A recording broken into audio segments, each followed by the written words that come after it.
Hello friends, मुख्य सेविका के नए प्रैक्टिस सेट में आपका स्वागत है। तो चलिए स्टार्ट करते हैं आज की क्लास। आज भी हमने 100+ क्वेश्चन लिए हुए हैं जो एक आने वाले एग्जाम में बहुत ही इम्पोर्टेंट है। ठीक है, तो स्टार्ट करते हैं आज की क्लास। देखिए, पहला जो क्वेश्चन हमारा दिया हुआ है ये क्या है, ये कथन और तर्क पर डिपेंड करता है। तो कथन क्या होते हैं कि जो स्टेटमेंट होते हैं, और तर्क जिन पे हम अपनी राय देते हैं कि हाँ ऐसा हो सकता है। तो देखते हैं क्या दिया हुआ है कथन में। देखिए, परिवार का जो प्रारंभिक कार्य है, बोला गया है परिवार का जो प्रारंभिक कार्य है वो बालक की देखभाल यानी परिचर्या और उसका पालन पोषण करना है। बिल्कुल सही है। अच्छा, तर्क क्या दिया हुआ है, बच्चों का पालन पोषण समाज की मूलभूत आवश्यकता है। बिल्कुल है, यानी मेरे हिसाब से तो ये दोनों होगा। देख लेते हैं इसमें ऑप्शन क्या क्या दिए हुए हैं। पहला दिया हुआ है इसमें ए सही है, मगर आर गलत है। बिल्कुल नहीं, आर तो गलत हो ही नहीं सकता है, क्योंकि जो बच्चों का पालन पोषण है वो समाज की मूलभूत आवश्यकता है। क्यों? क्योंकि आज के जो बच्चे हैं वो कल का, यानी वो हमारे समाज का एक हिस्सा है, तो वो समाज के लिए बहुत ही इंपॉर्टेंट है। तो ये गलत हो जाएगा। नेक्स्ट है ए और आर दोनों सही हैं। ए आर का सही स्पष्टीकरण है। बिल्कुल बी ऑप्शन हमारा सही हो जाएगा। नेक्स्ट हमारा दिया हुआ है निम्नलिखित विशेषताओं पर विचार करिए। ये इसकी विशेषताएं दी हुई हैं। अच्छा, किस चीज की विशेषताएं हैं? इनमें से जो ये हिंदू जाति की जो व्यवस्थाएं हैं उनके ये स्टेटमेंट दिए हुए हैं। क्या है कि पितृसत्तात्मकता है, अंतर्विवाह है, सोपान है, समानता है। तो जो हिंदू जाति व्यवस्था होती है इनमें क्या क्या होते हैं? इनमें अंतर्विवाह होता है और सोपान होता है, यानी ऑप्शन नंबर सी हो जाएगा हमारा। नेक्स्ट है हमारा नेक्स्ट दिया है कौन सी सामाजिक संस्था है जो यौन संबंधों का नियमितता है एवं वैधता प्रदान करते हुए उनसे उत्पन्न संतानों को समाज में उचित स्थान दिलाती है। तो वो क्या हो जाएगी हमारी? जाहिर सी बात है वो विवाह हो जाएगी। देखिए, विवाह क्या होता है? विवाह ही एक ऐसी सामाजिक संस्था होती है जो यौन संबंधों को नियमितता एवं वैधता प्रदान करते हुए उनसे जो उत्पन्न संतानें होती हैं उनको उचित स्थान दिलाती है। इसीलिए आपने देखा होगा कि जो वैवाहिक जो कार्यक्रम होते हैं तो उनमें समाज का जो समाज की उपस्थिति होती है वो अनिवार्य होती है। भले ही आप किसी भी तरीके से उनकी उपस्थिति दर्ज कराएं, वो बहुत ही इंपॉर्टेंट होती है, क्योंकि ये एक सामाजिक संस्था है। विवाह को अगर हम मानते हैं तो ये एक सामाजिक संस्था के रूप में उसको मान्यता प्रदान है। नेक्स्ट देखते हैं। नेक्स्ट क्वेश्चन है हमारा, नातेदार को वर्गात्मक एवं वर्णात्मक के रूप में किसने वर्गीकृत किया है? तो देखिए, ये जो इस तरीके के क्वेश्चन आएंगे ये स्टेटमेंट वाले होते हैं। ये जो स्टेटमेंट वाले क्वेश्चन होते हैं या डायरेक्ट डिफिनेशन पूछ लेता है या किसी भी चीज को डिवाइड करके पूछ लेता है कि ये किसने पूछा है, तो ये हमारे एकदम फैक्ट वाले क्वेश्चन होते हैं। तो ये कौन हो जाएंगे? ये मॉर्गन हो जाएंगे हमारे, LH मॉर्गन हो जाएंगे। ठीक है, LH मॉर्गन। देख लेते हैं इसमें। देखिए, इन्होंने क्या किया था, इन्होंने नातेदारी में जो प्रयुक्त शब्दावलियां होती हैं इनको इनमें दो भागों में विभाजित किया गया था। ये कौन कौन सी थी वो? पहली तो हमारी वर्गात्मक थी और दूसरी हमारी वर्णात्मक थी। अब देखिए, वर्गात्मक और वर्णात्मक की अगर हम बात करें तो ये कौन कौन सी हो जाएंगी? देखिए, जो ये वर्गात्मक व्यवस्था होती है इसमें क्या होता है, इसमें जो नातेदारी होती है, वर्गात्मक वाले में जो नातेदारी होती है उसमें क्या होता है कि जो प्रयुक्त शब्दावली के अंतर्गत है, जो वर्गात्मक होते हैं इसमें एक ही शब्द के द्वारा भिन्न प्रकार के जो नातेदार होते हैं उनको वर्गीकृत या संबोधित किया जाता है, यानी संबंधित किया जाता है। और जो वर्णात्मक होती है उसमें क्या करते हैं, हर एक नातेदारी शब्द केवल एक खास नातेदारी एवं खास संबंधी के लिए इस्तेमाल किया जाता है ना। तो ये इसमें इसका फर्क होता है। अब जैसे एग्जाम्पल के लिए अगर हम देख लेते हैं, जैसे जो माँ के भाई हैं यानी उनको हम मामा कहते हैं और पिता के भाई को हम चाचा कहते हैं, तथा जो पिता की बहन के पति को हम फूफा कहते हैं। ज्यादातर समकालीन जो समाज में होते हैं दोनों प्रकार के यानी वर्गात्मक और वर्णात्मक शब्दों का प्रयोग किया जाता है। जो नाभिकीय परिवार होते हैं इनके अंदर क्या होता है, माँ पिताजी जैसे वर्णात्मक शब्दों का ही प्रयोग किया जाता है। ठीक है, तो जो आजकल आपने देखा होगा कि हस्बैंड और वाइफ जो है अपनी फैमिली को छोड़ के अलग रहने लगते हैं, और तो वो क्या रहती है कि वो न्यूक्लियर फैमिली का ही हिस्सा होती है, वो ज्वाइंट फैमिली नहीं होती है। तो उनके जो बच्चे होते हैं उनमें भले ही उनकी एजुकेशन अच्छी है या सब कुछ है, लेकिन उनमें वो नैतिक मूल्य नहीं आ पाते हैं जो ज्वाइंट फैमिली में रह के बच्चों में रहते हैं। तो बहुत जरूरी होता है कि हाँ, आप बच्चों को नैतिक मूल्यों के लिए ये चीजें उनमें नहीं आ पाती हैं। ठीक है, तो ज्वाइंट फैमिली में बच्चों का भले ही पालन पोषण उस तरीके का नहीं होता है, लेकिन उनमें जो नैतिक मूल होते हैं, जो समाज को समझने का नजरिया होता है, वो ज्यादा अच्छा होता है। तो ये इन्होंने मॉर्गन जी ने बताया था। ठीक है, वर्गात्मक और वर्णात्मक क्या होते हैं। नेक्स्ट है हमारा, किसने जो है वो ऋग्वेद एवं अथर्ववेद में जो प्रयुक्त नातेदारी शब्दावली एवं नातेदारी नियामक जो व्यवहार का अध्ययन है वो किया था। तो ये कौन हो जाएंगे, ये इरावती कर्वे जी हैं जिन्होंने इसके व्यवहार का अध्ययन किया था। देखिए जल्दी जल्दी मैं इसमें प्रैक्टिस सेट में कोशिश करूंगी, बहुत ज्यादा एक्सप्लेन नहीं करूं, नहीं तो प्रैक्टिस सेट बहुत लंबा हो जाएगा। ठीक है, बाकी डिटेल वाले जो वीडियो है वो प्लेलिस्ट बनी हुई है, आप वहां से देख लीजिएगा।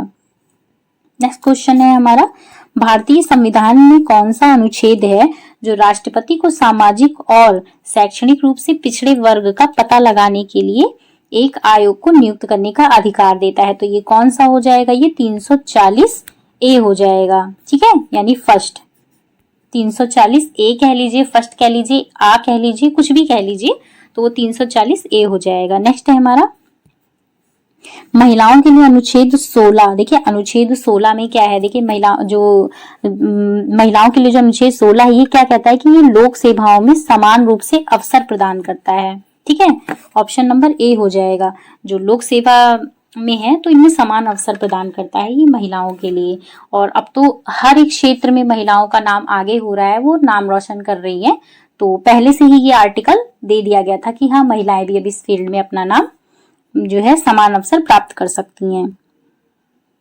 नेक्स्ट है हमारा, धारणीय विकास पर आयोजित निम्नलिखित औपचारिक यानी राजकीय अंतरराष्ट्रीय जो सम्मेलनों को कालानुक्रम में व्यवस्थित करिए। तो देखिए इसमें क्या दिया हुआ है, ये कौन कौन से इसमें हो जाएंगे। तो देखिए इसमें दिए हुए हैं, ठीक है, कूट दिए हुए हैं और हमारे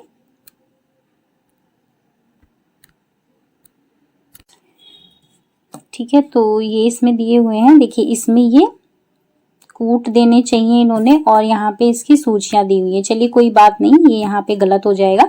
मैं आपको इसका ईयर बता देती हूँ, वो पूछेगा, अगर आपको इसके ईयर पता होंगे तो आप अच्छे से इसको अपने आप सॉल्व करेंगे। देखिए स्टॉकहोम जो सम्मेलन था ये 1972 में हुआ था और जो विश्व संरक्षण कूटनीति हुई थी ये कब हुई थी, ये 1980 में हुई थी। और इसके अलावा जो विश्व पर्यावरण आयोग का गठन हुआ था ये कब हुआ था, 1987 में हुआ था। अच्छा पूछ सकता है जो पर्यावरण दिवस है, जो पर्यावरण है, ठीक है, वो उसका अधिनियम कब आया था, तो वो 1986 में आया था।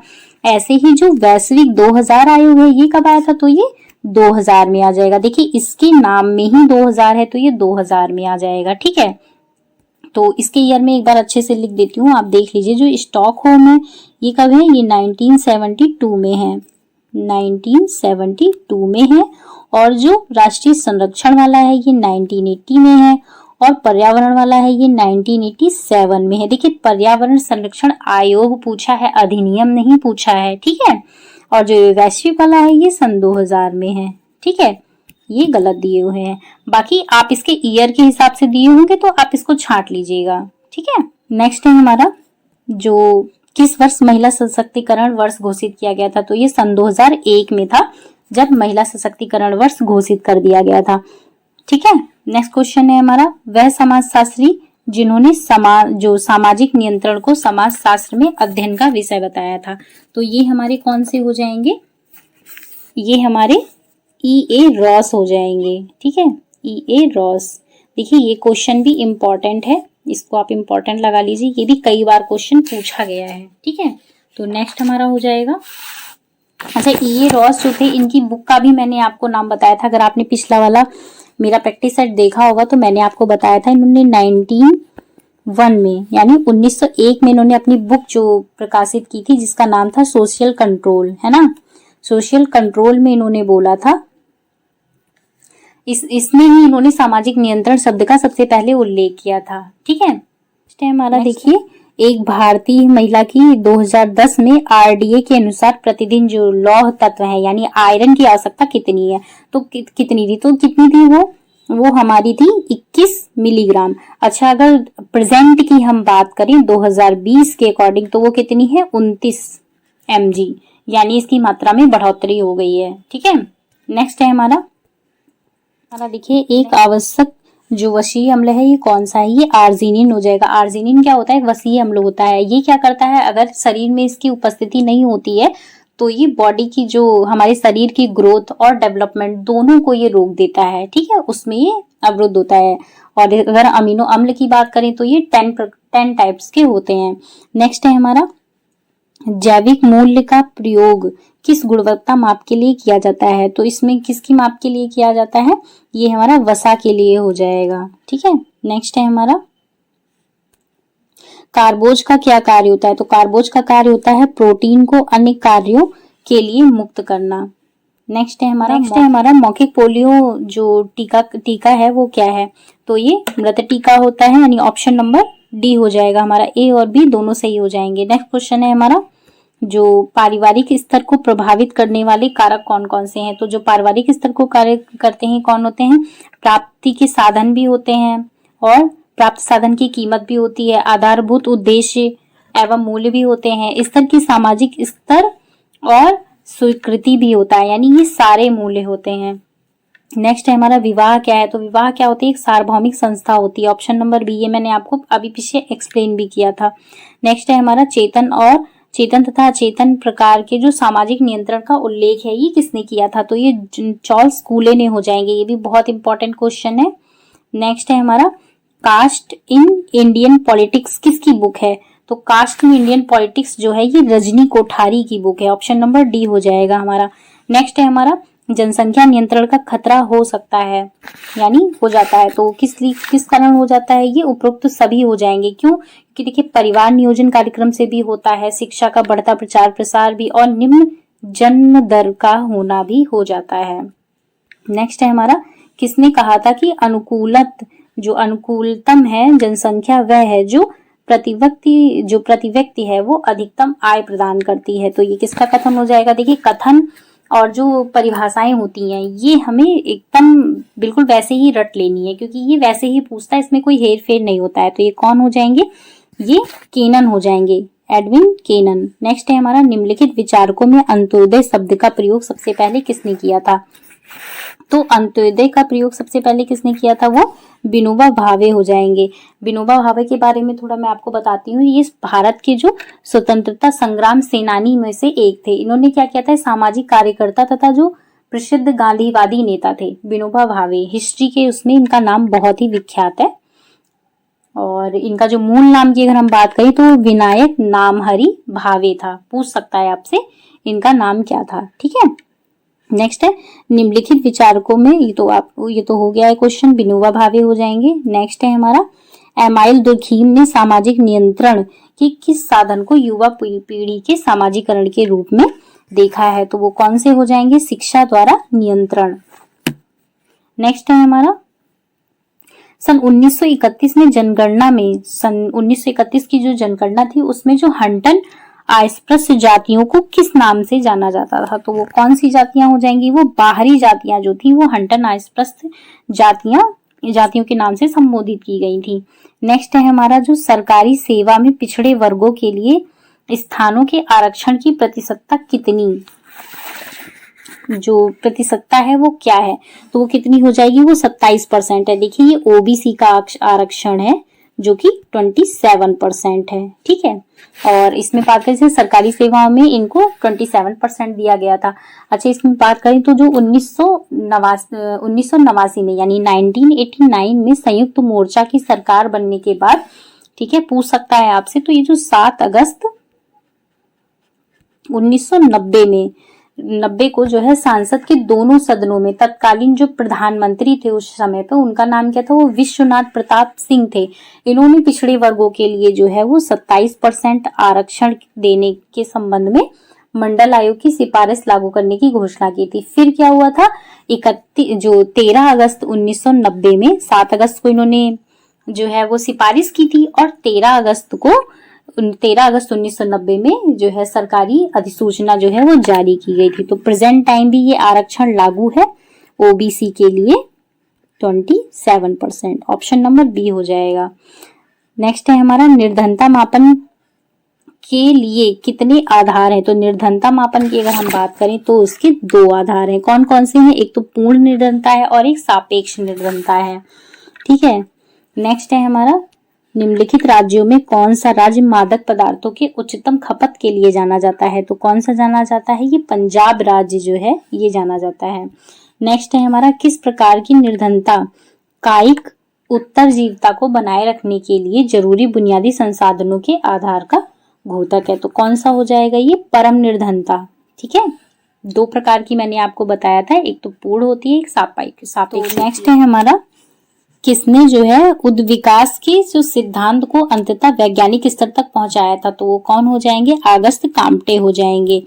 इनको क्या मानते हैं? इनको समाजशास्त्र का पिता मानते हैं, यानी फादर ऑफ सोशियोलॉजी इन्हीं को मानते हैं। ठीक है, नेक्स्ट देखते हैं। नेक्स्ट है, निम्नलिखित में से कौन सा सिद्धांत सीखने का है? तो जो सीखने का सिद्धांत है ये कौन सा हो जाएगा? ये नियंत्रण का सिद्धांत हो जाएगा। ये सीखने का सिद्धांत भी कहलाता है। इसके अलावा देखते हैं, सामाजिक परिवर्तन के निम्नलिखित सामाजिक विचारकों में से कौन सा अलग है? तो सामाजिक विचारक में कौन सा अलग हो जाएंगे?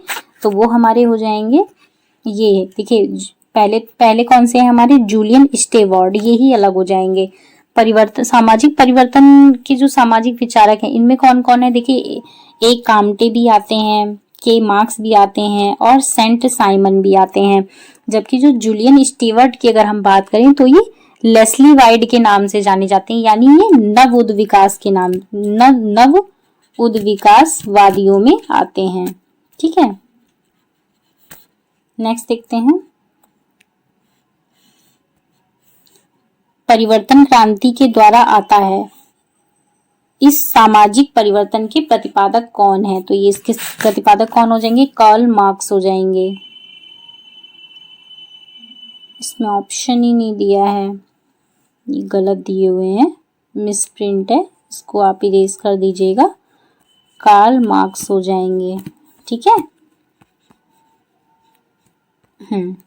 तो जो परिवर्तन अगर हम बात करें, कार्ल मार्क्स जो थे तो वो सामाजिक परिवर्तन के वर्ग के जो संघर्ष सिद्धांत के संबंध जो समाजशास्त्री थे, तो उनका। नेक्स्ट है हमारा, आचरण प्रक्रिया जो है वो शास्त्रीय अनुकूलन को किसने पहचाना है? तो शास्त्रीय अनुकूलन यानी कंडीशनिंग लर्निंग है, ये इवान पावलोव के द्वारा की गई है। पावलोव ने जो अपना एक्सपेरिमेंट है वो किसने किया था? ये इन्होंने अपना जो है एक कुत्ते पर किया था एक्सपेरिमेंट। ठीक है, पावलोव ने अपना एक्सपेरिमेंट कुत्ते पर किया था। ये आपको सीडीपी यानी बाल विकास के चैप्टर में पढ़ने को मिलेगा। देखिए, इसमें कुछ टाइपिंग मिस्टेक हो गई है, कुछ क्वेश्चन आई थिंक रह गए हैं, तो मैं नेक्स्ट प्रैक्टिस सेट में कवर करा दूंगी। ये टाइपिंग मिस्टेक्स की वजह से हो गया, तो आप सिर्फ इसके क्वेश्चन आंसर देखिए। देखिए, नेक्स्ट क्वेश्चन है, किसका उपयोग कर दूध से पनीर बनाया जा सकता है? तो दूध से पनीर अगर जो हम बनाने की बात करें तो छेने द्वारा छोड़ा गया पानी और रेनिन, नींबू का रस, यानी इनमें से सभी के द्वारा हम बना सकते हैं। नेक्स्ट है हमारा, हरलॉक के अनुसार विकास का क्या अर्थ होता है? तो हरलॉक जो महोदय थे, मतलब ये एक शिक्षा शास्त्री थे, तो उन्होंने क्या बोला था कि जो विकास होता है यानी डेवलपमेंट जो है वो गुणात्मक भी होता है और मात्रात्मक भी होता है, यानी ऑप्शन नंबर सी हो जाएगा हमारा। नेक्स्ट है हमारा, निम्नलिखित में से किस व्यक्ति ने पोलियो के टीके का विकास किया? तो पोलियो के टीके का जो विकास है ये किसने किया था? ये जो पोलियो ड्रॉप की अगर हम खोज की बात करें तो ये कौन थे हमारे? ये अल्बर्ट, लिख लीजिए, पूछ सकता है आपसे, अल्बर्ट साबिन हो जाएंगे। और इसके 2 वर्ष बाद जो अमेरिकी चिकित्सा जो शोधकर्ता थे और विषाणु विशेषज्ञ थे, जोनास एडवर्ड साल्क। ठीक है, ऑप्शन नंबर बी सही हो जाएगा, इन्होंने की थी। अच्छा, ईयर भी पूछ सकता है, जो इसमें टीके का जो सफल परीक्षण कब हुआ था? ये 1955 में हुआ था, पहली बार, फर्स्ट टाइम। नेक्स्ट है हमारा, अंतरपीढ़ीय संघर्ष की अगर हम बात करें तो के प्रभाव में उदयमान जो प्रवृत्तियों में से कौन सा एक नहीं है? तो वो कौन सा हो जाएगा? यानी इसमें से ऑप्शन नंबर सी, यानी संयुक्त परिवार की प्रथा में दृढ़ता, तो ये आज के उसमें नहीं है। यानी जो संयुक्त परिवार की जो प्रथा है में दृढ़ता अंतरपीढ़ियों से जो उत्पन्न नवीन प्रवृत्ति नहीं है, बल्कि अंतरपीढ़ी संघर्ष के कारण संयुक्त परिवार की प्रथा समाप्त होने के कगार पर है। मैंने आपको पहले भी एक्सप्लेन किया था कि जो नैतिक मूल्य हैं वो हमारे ज्वाइंट फैमिली में आते हैं। आपकी फैमिली में क्या है कि हस्बैंड वाइफ जो है वो अलग रहते हैं, तो उनमें उनके बच्चों में वो डेवलपमेंट नहीं हो पाता है। ठीक है, तो ये संयुक्त परिवार की जो प्रथा है ये इनमें दृढ़ता नहीं होगी। नेक्स्ट है, रक्त में यूरिया अम्ल की अधिकता का लक्षण क्या है? तो इनमें क्या हो जाएगा, ये गठिया। ठीक है, ये इनमें क्या होता है, रक्त में जो यूरिया होती है, जो यूरिक अम्ल की मात्रा बढ़ जाने के कारण, जो हमारे ब्लड में है ये यूरिक अम्ल की मात्रा बढ़ जाती है। तो इसमें क्या होता है, यूरिक अम्ल की जो बढ़ी हुई मात्रा है ये क्रिस्टल के रूप में जो जोड़ होते हैं इनमें कंडरा तथा जो आसपास के ऊतक होते हैं इनमें जमा हो जाता है, जिससे हड्डियों में दर्द उत्पन्न हो जाता है और इसे गठिया रोग कहते हैं। ठीक है, ऑप्शन नंबर बी हो जाएगा। नेक्स्ट है हमारा राइबोफ्लेविन। ये क्या है? तो ये क्या है, ये विटामिन है। कौन सा विटामिन है? ये B2, विटामिन B2 का रासायनिक नाम है। नेक्स्ट है हमारा अंडाशय में जो स्रावित होने वाला महिला हार्मोन कौन सा है? तो ये कौन सा हो जाएगा हमारा, ये एस्ट्रोजन हो जाएगा। एस्ट्रोजन जो है ये फीमेल्स में पाया जाता है। एस्ट्रोजन के बारे में हम बात करते हैं तो ये फीमेल में पाया जाने वाला एक हार्मोन होता है।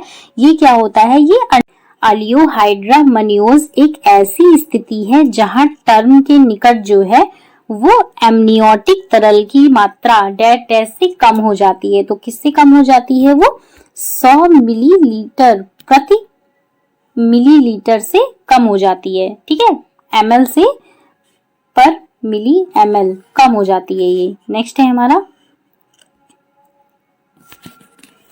डैश, जो इसमें दिया हुआ है हमारा, इसमें दिया हुआ है जैसे धीमा विकास करने वाले बच्चों को इसके द्वारा पहचाना जाता है। जो बच्चे धीमा विकास करते हैं उनको हम किसे पसंद है, गति व कुशलता की समन्वयक जो देरी होती है उसके अनुसार पहचानते हैं। जैसे 6 महीने का जो बच्चा होता है वो बैठना स्टार्ट कर देता है, लेकिन कुछ बच्चे होते हैं जो देर से बैठना स्टार्ट करते हैं, तो उनको हम कह सकते हैं कि उन बच्चों का जो डेवलपमेंट है वो धीमी गति से हो रहा है। नेक्स्ट है हरित क्रांति का जो विस्तृत प्रभाव है वो अधिक पाया गया है। किसमें पाया गया है? तो वो जो ये ऑप्शन ए हो जाएगा हमारा, चावल पर पाया गया है। ठीक है,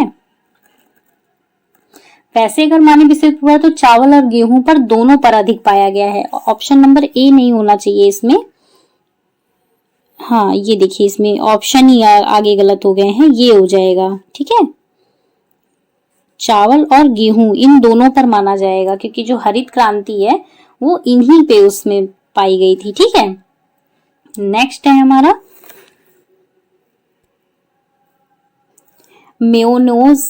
जो ये मेयोनेज है में अंडे की भूमिका का उदाहरण क्या है? तो इसमें इसका उदाहरण क्या हो जाएगा, ये ऑप्शन नंबर ए हो जाएगा, पाइसी कारक अभिकर्ता के रूप में। नेक्स्ट है हमारा केसरी दाल को मिलावटी तत्व के रूप में मिलाया जाता है। तो किसके तत्व के रूप में मिलाया जाता है? अरहल दाल के रूप में। नेक्स्ट है हमारा बोतलों द्वारा फलों के संरक्षण के लिए आवश्यक नहीं है। तो क्या नहीं है? इसमें सांद्र गंधक अम्ल को मिलाना ये जरूरी नहीं है। ठीक है, तो यही हो जाएगा। गर्म भी करना चाहिए, वायु से बाहर निकलकर सील बंद करना चाहिए और धीरे धीरे पकाना चाहिए। सारी चीजें इसके प्रोसेस में आती हैं। नेक्स्ट है सिरका किसका जलीय विलयन है? तो सिरका किसका जलीय विलयन है? वो एसिटिक अम्ल का है, ये इसका फॉर्मूला होता है। ठीक है, एसिटिक अम्ल सिरका। नेक्स्ट है हमारा एनुरेसिस व्यवहार में कौन सी समस्या आती है? इसमें कौन सी समस्या आती है? तो बिस्तर गीला करना। तो एनुरेसिस जिस व्यक्ति को होता है, यानी छोटे बच्चे होते हैं जो बिस्तर गीला कर देते हैं। नेक्स्ट है आसक्ति का आधार जो है विज्ञान सिद्धांत प्रस्तावित किया गया है। तो ये किसने कहा है? तो ये कौन हो जाएंगे?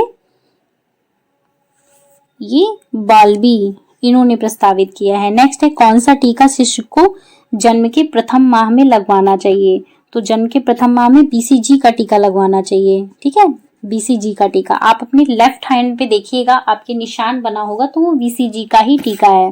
ठीक है, ये जन्म के 24 घंटे के अंदर लगा देना चाहिए। यह टीका किस लिए? ये तपेदिक बोली जाए क्षय रोग की रक्षा के लिए लगाया जाता है। ठीक है, नेक्स्ट है हमारा ORS का पूरा नाम क्या है? ORS जो घोल होता है जब लूज मोशन हो जाता है या शरीर में पानी की कमी हो जाती है तब ये दिया जाता है। ठीक है, तो ये ओरल रिहाइड्रेटेशन सॉल्ट होता है। ठीक है, रिहाइड्रेशन सॉल्ट होता है। ऑप्शन नंबर बी हो जाएगा हमारा। नेक्स्ट है राष्ट्रीय महिला कोष यानी RMK की स्थापना कब की गई थी? तो ये कब की गई थी हमारी 1993 में की गई थी। ठीक है। नेक्स्ट है हमारा विशिष्ट उम्र में जो कौशल और बर्ताव का पैटर्न जो हम अपेक्षाकृत करते हैं उसे क्या कहते हैं? तो वो क्या होता है हमारा, उसको हम स्किल्स कहते हैं। जैसे स्किल होते हैं, जैसे जो विशिष्ट उम्र कौशल यानी स्किल्स और बर्ताव का जो पैटर्न होता है हम अपेक्षा करते हैं उसे हम विकासात्मक कार्य के अंतर्गत रखते हैं। नेक्स्ट है हमारा विद्यार्थी द्वारा इतिहास कक्षा में सीखी गई अवधारणा का उपयोग हिंदी कक्षा में किया गया है। ये उदाहरण किसका है? तो ये एग्जाम्पल हमारा धनात्मक अंतरण का हो जाएगा। धनात्मक अंतरण का क्या होता है कि किसी भी जो पूर्व ज्ञान होता है तो अर्जित ज्ञान और नवीन ज्ञान को अर्जित करने में सहायक होता है, तो उसे हम धनात्मक अंतरण कहते हैं। ठीक है। नेक्स्ट है एक शिशु को दूध छुड़ाने व भोजन शुरू करने की सही एज क्या है? तो उसकी जो सही एज की हम बात करें तो वो क्या हो जाएगी, वो हमारी 6 माह हो जाएगी। यानी 6 माह तक बच्चों को सिर्फ माँ का दूध देना चाहिए। उसके बाद हमें बच्चों को जो है दाल का पानी। नेक्स्ट है हमारा खसरे से प्रतिरक्षण करने की आयु होना चाहिए, आप नहीं, आयु है। ठीक है। तो इसकी एज क्या हो जाएगी? इसकी एज हो जाएगी 9 महीने। नेक्स्ट है हमारा कौन सा टीका तीनों रोगों से शिशु की रक्षा करता है? तो वो कौन सा हो जाएगा? DPT का टीका होता है। DPT का टीका होता है जो तीनों रोगों के लिए लाभदायक होता है। 3 रोग कौन कौन से होते हैं? जैसे डिप्थीरिया हो गया, काली खांसी हो गया और टिटनिस हो गया। ठीक है। नेक्स्ट है हमारा, नेक्स्ट भी देखिए हमारा कथन और कारक दिया हुआ है। कथन हमारा क्या कहता है? कथन कहता है हमारा जो बालपन में जो असुखद मनोभाव की प्रबलता है यानी बच्चे का जीवन के प्रति दृष्टिकोण और उसके जो अन्य लोगों से संबंधों को बिगाड़ देता है, ये हमारा कथन कहता है। ठीक है। कारण देख लेते हैं इसका क्या होता है। वे दूसरों के साथ स्नेहपूर्ण और मैत्रीपूर्ण संबंध बनाने का प्रयास नहीं करते हैं क्योंकि उनका व्यवहार स्वीकार करने योग्य नहीं होता है। तो इसमें हमारे ए और यानी हमारा कथन और कारण दोनों ही सही हो जाएंगे। नेक्स्ट है हमारा केंद्रक को कोशिका द्रव से अलग करता है। क्या अलग करता है? तो वो हमारा हो जाएगा केंद्रक झिल्ली जो होती है ये कोशिका द्रव को अलग करती है। नेक्स्ट है हमारा बच्चे के लिंग का निर्धारण किसके द्वारा होता है? तो बच्चे के जो लिंग का निर्धारण है ये पुरुष शुक्राणु द्वारा होता है कि जो गर्भ में पल रहा शिशु मेल होगा या फीमेल होगा, तो ये पुरुष के शुक्राणुओं पर निर्भर करता है। नेक्स्ट है हमारा शुक्राणु पाए जाते हैं तो किसमें पाए जाते हैं? ये वृषण में पाए जाते हैं। नेक्स्ट है हमारा कौन सा भोजन या भोजनों का संयोजन अच्छी गुणवत्ता का प्रोटीन उपलब्ध कराता है? तो इसमें हम अगर जो बात करें, अगर अच्छी गुणवत्ता प्रोटीन उपलब्धता की बात करें तो प्रोटीन उपलब्धता में हमारे कौन हो जाएंगे? दालें और भूरा चावल जो होता है ये प्रदान करता है, जिसको हम ब्राउन राइस बोलते हैं। पल्सेस एंड ब्राउन राइस ये अच्छे गुणवत्ता वाले प्रोटीन प्रदान करते हैं। नेक्स्ट है हमारा ऊर्जा का मूल स्रोत क्या है? तो ऊर्जा का मूल स्रोत वह है सौर ऊर्जा हो जाएगी। ये सारी बाकी सेकेंडरी में रखेंगे। नेक्स्ट है सूचियां दी हुई है, देखिए इसमें हम मिलान करते हैं। देखिए जो हमारा साल्मोनेला होता है ये क्या होता है? ये मियादी बुखार के लिए होता है, यानी ई हो जाएगा पहले का। और जो सिगेला है, सिगेला में क्या होता है? ये पेचिस के लिए कार्यदायी है, उपयोगी है। ठीक है। और ये उल्टी दस्त के लिए हो जाएगा, ऑप्शन ए हो जाएगा। जो टीनिया है ये दिमाग में सिस्ट के लिए होता है। ठीक है। और लास्ट हमारा हो जाएगा स्नायु तंत्र पर प्रभाव। तो ये हमारे हो जाएंगे, आप इसको देख लीजिएगा, स्क्रीनशॉट ले लीजिएगा। नेक्स्ट क्वेश्चन है हमारा पोषण क्या है? देखिए पोषण की हम बात करें, पोषण एक ऐसी प्रक्रियाओं का संयोजन है जिसके द्वारा जीवित प्राणी अपनी क्रियाशीलता को बनाए रखने के लिए तथा अंगों की जो वृद्धि होती है एवं पुनर्निर्माण हेतु आवश्यक तत्वों को प्राप्त करता है तथा शरीर में उनका उपयोग करता है। ये मानव जीवन की प्राथमिकता के लिए आवश्यक होता है। तो ऑप्शन नंबर डी हमारा सही हो जाएगा। नेक्स्ट है हमारा राल क्या है? राल कह लीजिए या आप इसको रेजिन कह लीजिए। ठीक है। रेजिन क्या होता है? ये गोंद जैसा हाइड्रोकार्बन द्रव होता है जो वृक्षों की छाल पर, यानी एक वर्णक होता है इसके बारे में थोड़ा बता देती हूँ। ये जैसे वृक्षों की छाल या लकड़ी से निकलता है रेजिन। अन्य पेड़ों की तुलना में अगर हम बात करें तो चीड़ जैसे जो कोड़धारी पेड़ होते हैं, इनमें रेजिन की मात्रा क्या होती है, वो अधिक होती है। राल एक वर्णक होता है, अभी मैंने आपको बताया लारिक जो ये राल है रेजिन, तो इसमें क्या होता है, इसे गोंद होता है। ये एक लकड़ी की जो रेगिन होती है वर्निश होती है, इसमें सुगंध तथा अगरबत्ती बनाने के लिए इसका यूज किया जाता है। तो पूछ सकता है रेजिन का यूज कहाँ करते हैं, तो कहाँ करते हैं, वो अगरबत्ती बनाने में और सुगंध देने में या वर्निशिंग में इसका यूज करते हैं। नेक्स्ट है हमारा,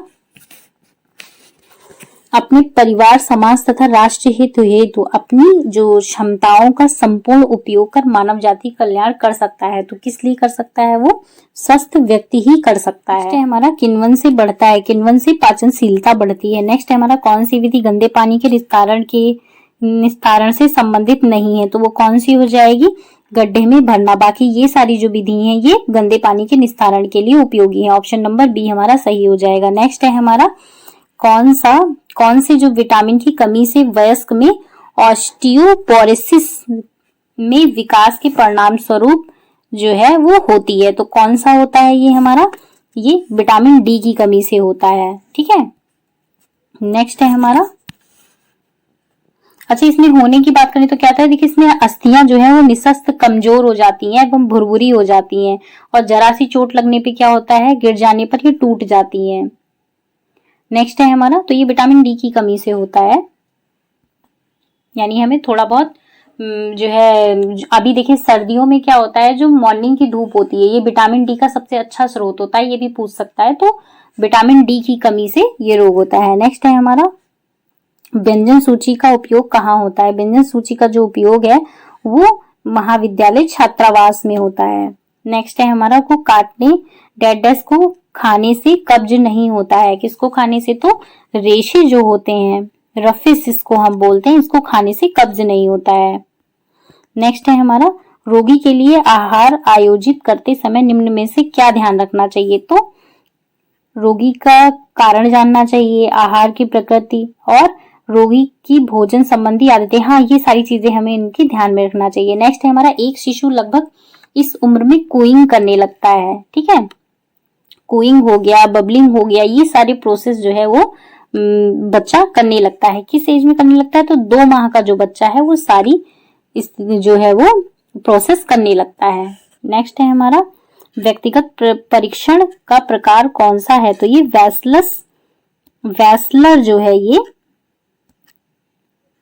वैवेल्यू परीक्षण है जो व्यक्तिगत परीक्षण के लिए जाना जाता है। नेक्स्ट है, परोसने की विधि, जहां खाने यानी खाद्य पदार्थ को सजाकर रख दिया जाता है और मेहमानों को अपने आप उठाना होता है, उसे हम क्या कहते हैं, तो उसे हम क्या कहते हैं, उसे हम बफे सिस्टम कहते हैं। शादी बारातों में, मुंडन इत्यादि में आपने देखा होगा आजकल सभी जगह यही सिस्टम लागू होता है। नेक्स्ट है हमारा, बहुराष्ट्रीय निगमों तथा संचार क्रांति के आने के बाद भारत में निम्न में से किस प्रकार के परिवार विकसित हुए हैं, तो किस प्रकार के हुए हैं, ये एकल परिवार हुए हैं।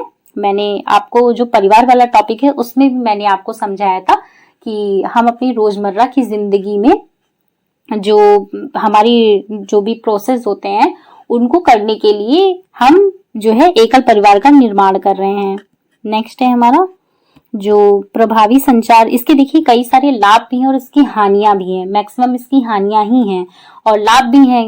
बाकी आपका जो टॉपिक है वो आप अच्छे से पढ़ लीजिएगा इसमें, तो आपके लिए बहुत अच्छा हो जाएगा। आप इसमें अपने हिसाब से भी आंसर फिर लगा लेंगे। नेक्स्ट है हमारा, प्रभावी संचार के लिए किस सिद्धांत का पालन करना चाहिए, तो विचारों की स्पष्टता, उचित समय, सिद्धांत, प्रतिक्रिया, ये तीनों सिद्धांत का पालन करना चाहिए। नेक्स्ट है हमारा, परामर्श की सफलता के लिए आवश्यक कौशल कौन सा है, तो वो कौन सा हो जाएगा, योग्यता भी होनी चाहिए, निपुणता भी होनी चाहिए, धैर्य व संवेगों का नियंत्रण भी होना चाहिए, यानी उपरोक्त सभी हो जाएगा। नेक्स्ट है, यूनिसेफ का मुख्यालय कहाँ पर है, तो यूनिसेफ का जो मुख्यालय है वो न्यूयॉर्क सिटी में है। अब इसकी बात करें तो इसके क्या है, 7 क्षेत्रीय कार्यालय भी हैं। नेक्स्ट है हमारा, संयुक्त राष्ट्र जो जनसंख्या कोष द्वारा जारी आंकड़े के अनुसार पुरुष एवं महिला जीवन प्रत्याशा कितनी है, तो वो कितनी है, वो 71 और 76 है। तो आई होप आपको ये सेशन पसंद आया होगा। इसमें के कुछ क्वेश्चन रह गए हैं, वो टाइपिंग मिस्टेक की वजह से रह गए हैं। जो भी 8, 10, 20 क्वेश्चन रह गए होंगे वो मैं आपको नेक्स्ट प्रैक्टिस सेट में करा दूंगी। बाकी आप अपना फीडबैक दीजिएगा, चैनल को सब्सक्राइब शेयर कीजिएगा और बहुत सारा प्यार दीजिएगा और आप अपना फीडबैक जरूर दीजिएगा। नेक्स्ट प्रैक्टिस सेट में हम बहुत जल्द आपसे मिलेंगे, तब तक के लिए धन्यवाद।